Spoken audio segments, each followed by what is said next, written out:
nkwifurije ibihe byiza wowe nshuti mukunzi wa Rwanda SDA Imnizi.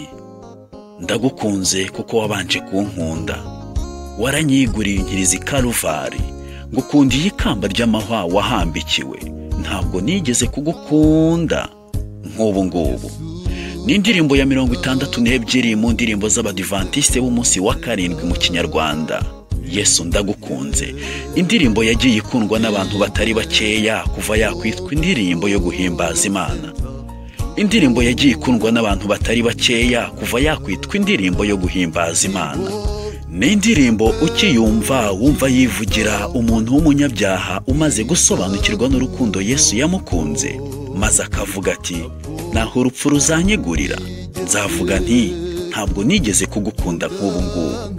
Iyi ndirimbo yahimbwe n'umusore witwaga William Ralph Featherstone, umusore w'umunyakanada.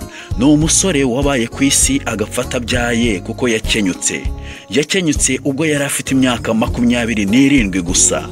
Yari yaravutse mu cya 848 maze akenyuka mu cya 875. Ni amagambo ababaje cyane. Ubuzima bw'uyu musore ntibuvugwaho byinshi, gusa yanditse amagambo y'iyi ndirimbo ubwo yari umumetodiste. Bivuga ko yanditse ino ndirimbo afite imyaka nka 12 cyangwa 16. Yari ingimbi.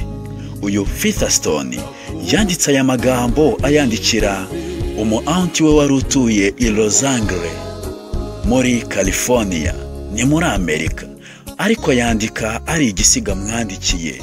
Uyu mwana w'umusore yakundaga aunti we.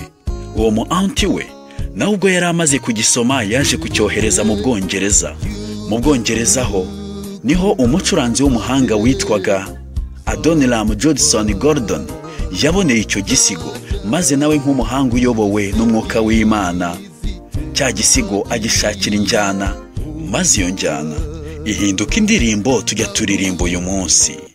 Yesu ndagukunze rwose ndakwihaye, ugakomeza.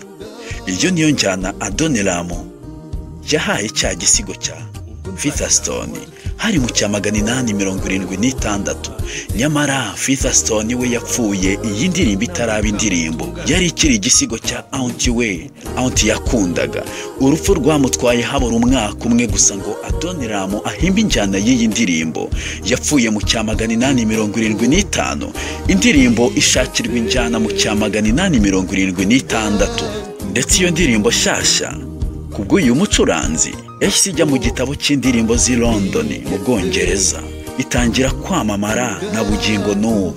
Ni indirimbo mu rurimi rw'Icyongereza yitwa ngo My Jesus I Love Thee. Mu Giportugal bayita Jesus Sempre Te Amo. Mu Kinyarwanda Yesu ndagukunze rwose. Yesu ndagukunze rwose. Yesu ndagukunze rwose, ndakwihaye. Ingeso mbi zose nzanze uko zingana, ni wowe mukiza wanjye mwiza nkuyoboke. Ntabwo nigeze kugukunda nk'ubu ngubu. Ndagukunze kuko wabanje kunkunda, waranyiguriye inkirizi Kaluvari, ngukundiye ikamba ry'amahwa wahambikiwe. Ntabwo nigeze kugukunda nk'ubu ngubu. Mpereye ubu ngukunda nzageza gupfa. Nzajya ngusingiza iteka ngihumeka. Naho urupfu ruzanyegurira, nzavuga nti ntabwo nigeze kugukunda nk'ubu ngubu.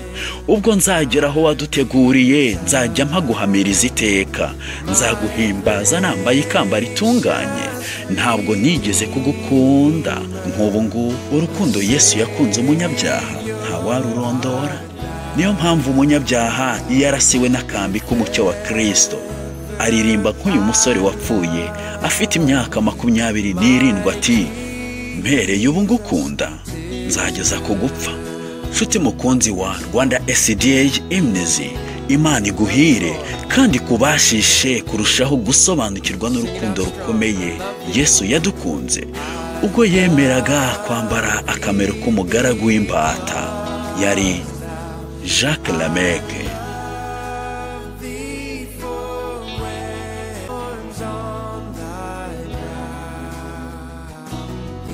my Jesus.